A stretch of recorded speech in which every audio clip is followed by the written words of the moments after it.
Dr. Arthur Ulm, and I'm a member of the National Neurosurgery Group. So my specialized training really covers complex cranial neurosurgery. It includes the treatment of aneurysms and AVMs, both with minimally invasive endovascular techniques as well as open surgical techniques.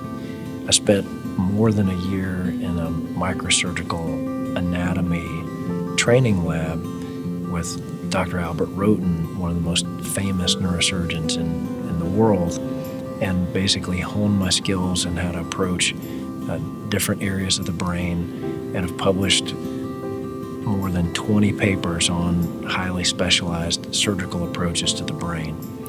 I've taken that skill set and applied it to spine to improve the outcomes in patients, but my first love is cranial neurosurgery.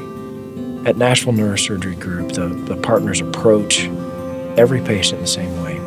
Who would I want to have perform that surgery?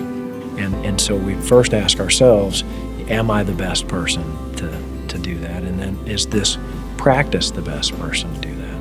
And we do have several areas of overlapping skills, but we start with that first question.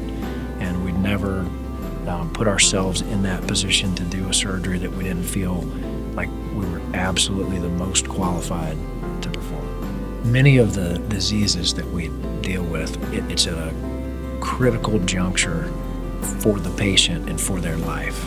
And a lot of times people say, well, is this a big surgery? Is this a complicated surgery? And good outcomes come from focusing on the details and treating every surgery as if it is a big surgery, and being really, really meticulous with how you approach it. Now, we do some surgeries and take care of problems here at National Neurosurgery Group that are typically only taken care of at major academic centers, and we apply that same approach regardless of the problem.